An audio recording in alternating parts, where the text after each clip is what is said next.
Buenos días.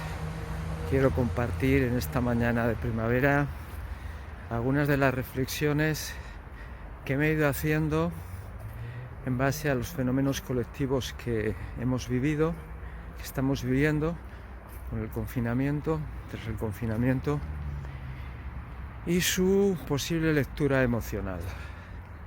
Son pensamientos míos, son reflexiones mías, pero bueno, yo creo que son ideas que pueden ayudar, particularmente a los compañeros de Hispanoamérica, psicodramatistas, terapeutas, que están en una fase más atrasada en relación a nosotros, que vamos ya saliendo de esto o no saliendo, por si eso pudiera dar ideas y pistas.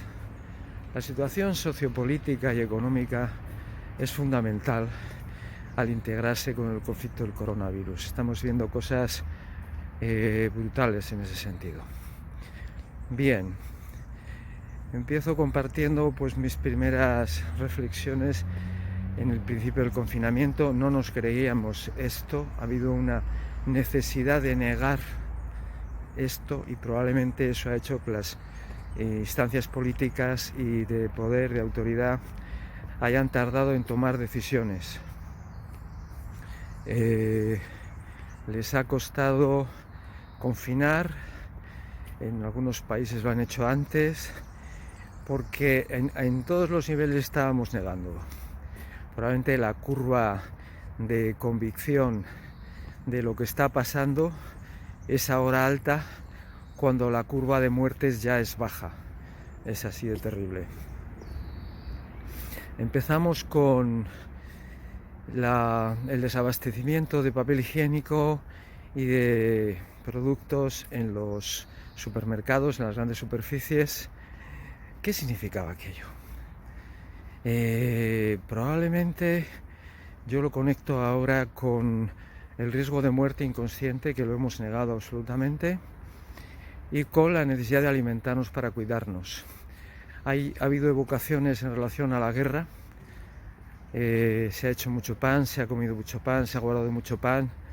En la guerra no teníamos pan, en la guerra española al menos.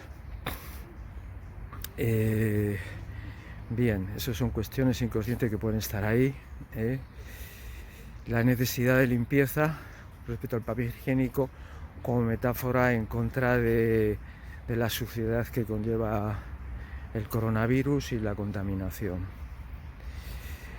Estamos viendo un montón de enfrentamiento político, en España al menos.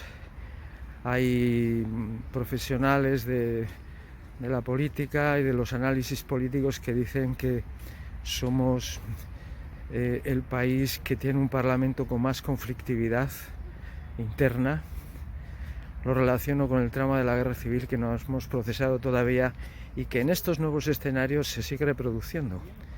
Para vergüenza del cuidado y de la cohesión que tienen que tener los administradores y políticos para cuidarnos por encima de cuestiones ideológicas. Pues no, aquí en España las diferencias ideológicas han estado incluso por encima de los muertos, al menos en el Parlamento, y los pactos de colaboración para el confinamiento se aprobaban por puntos, no por goleada como debiera ser. En fin, toda una lectura de cómo eso expresa el conflicto interno que estábamos teniendo en España, que en el anterior episodio, ese conflicto interno heredado del conflicto de la guerra civil no resuelto, se estaba expresando con el tema identitario. El conflicto identitario era el prioritario hace unos meses antes. Bien, hemos visto y estamos viendo mucha negación, mucho no cumplimiento de las normas, porque creo que se quiere negar el miedo a la muerte, el riesgo de muerte y de toda esta situación y el riesgo económico, ¿no? Hemos visto también una negación del hecho de la muerte en cuanto a transmisión de las escenas de muerte en los medios de comunicación. ha habido lo que llamamos una conspiración de silencio colectivo por el cual no veíamos la muerte que se estaba produciendo, veíamos solo números. Yo me pude entristecer cuando vi un montón de féretros esperando que fueran utilizados por personas. Esa conspiración hace que unos periodistas que estaban cubriendo las tragedias y las muertes en Kosovo sin ningún problema, cuando quisieron cubrir aquí en España las tragedias y las muertes del coronavirus, fueron rechazados, fueron prohibidos. No mostrar la muerte, algo que es bastante universal, pero bastante perjudicial, porque a veces el miedo guarda la viña, como decimos por aquí. El miedo nos hace tomar precauciones, pero aquí no podíamos con el miedo.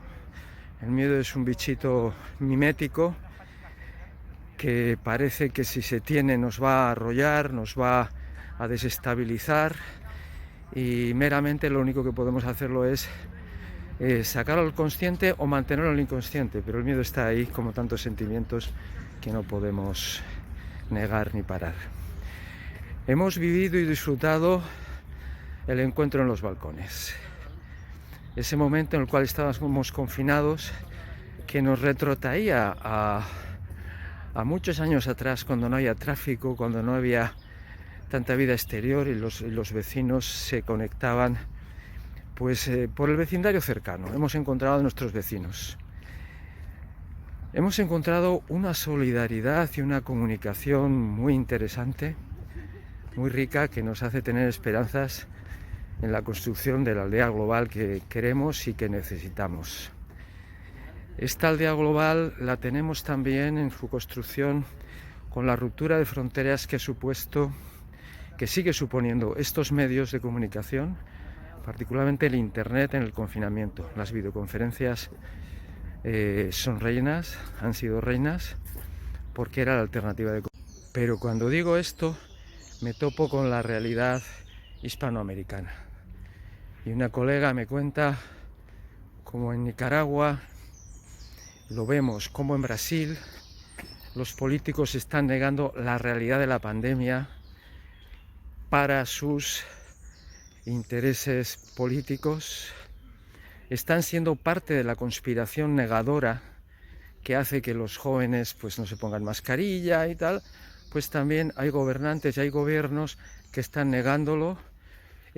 Bueno, también Trump ha ido en esa línea y sometiendo con esa negación a sus países a grandes pérdidas humanas y de todo tipo.